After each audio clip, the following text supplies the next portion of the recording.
नमस्कार भक्तों, आप सभी का स्वागत है 700 दिनों के दिव्य श्रीमद् भगवद गीता पाठ में। हम प्रतिदिन गीता के एक श्लोक के माध्यम से जीवन, मन, रिश्तों और आत्मज्ञान की गहराइयों को समझ रहे हैं। आज हम सुनेंगे अर्जुन विषाद योग का 13वां श्लोक। बोलिए जय श्री कृष्ण। श्लोक 13। ततः शंखाश्च भैर्यश्च पणवानक गोमुखाः सहसैवाभ्य हन्यन्त सशब्दस्तुमुलोभवत्। सरल अर्थ, उस समय शंख, नगाड़े, ढोल, रणभेरी और अन्य युद्धवाद्य एक साथ बज उठे और उनका भयानक कोलाहल चारों ओर गूंजने लगा। भक्तों, ये श्लोक केवल युद्ध भूमि के शोर का वर्णन नहीं है। ये उस मानसिक वातावरण को दिखाता है जहां बाहरी आवाजें धीरे धीरे इंसान के अंदर भी हलचल पैदा करने लगती हैं। चारों ओर शंख बज रहे हैं, नगाड़े गूंज रहे हैं, युद्ध का शोर बढ़ रहा है और इसी शोर के बीच मनुष्य का मन भी अस्थिर होने लगता है। गीता यहां हमें एक बहुत गहरी बात समझा रही है। बाहरी वातावरण का असर सीधी हमारे मन पर पड़ता है। शोर केवल आवाज नहीं होता। आज भी हमारे जीवन में शोर केवल साउंड नहीं है।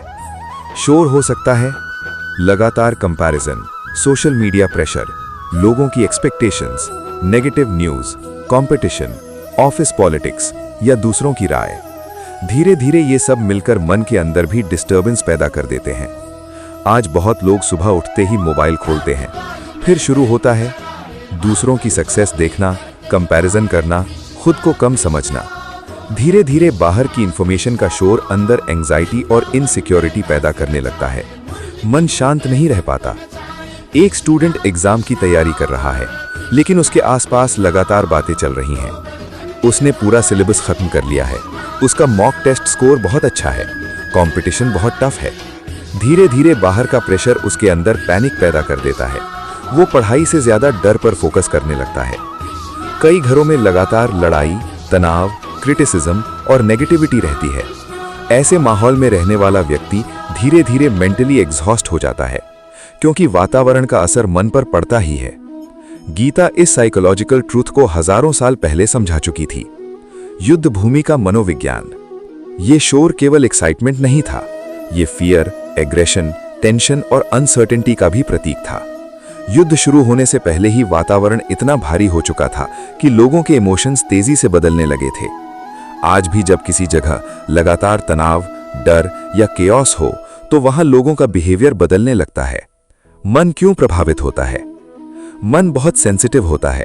जिस वातावरण में हम रहते हैं, वैसा ही धीरे धीरे हमारा थिंकिंग पैटर्न बनने लगता है। अगर हम नेगेटिविटी सुनते रहें, डर देखते रहें, कंपैरिजन में जीते रहें, तो अंदर भी वैसी ही एनर्जी बनने लगती है।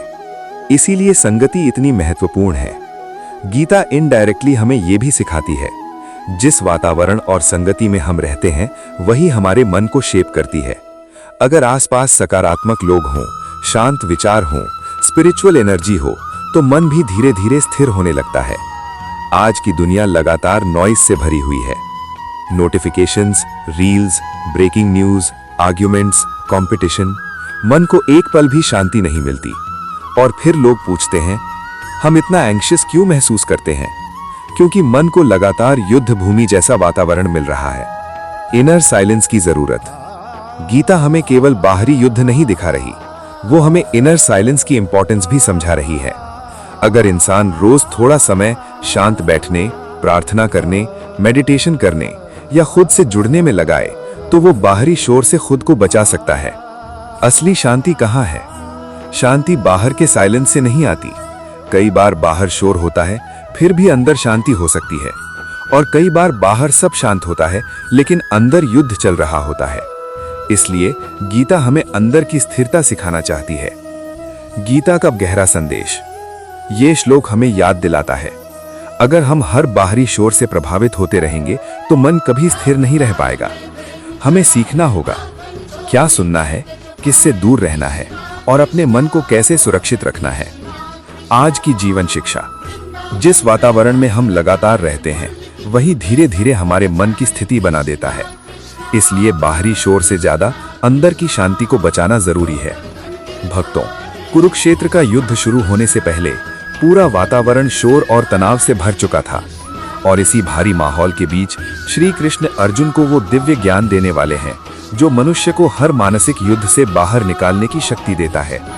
चैनल को सब्सक्राइब करें, वीडियो को लाइक करें, कमेंट में लिखें जय श्री कृष्ण और बताइए, क्या आज की दुनिया में सबसे बड़ा शोर बाहर है या हमारे मन के अंदर?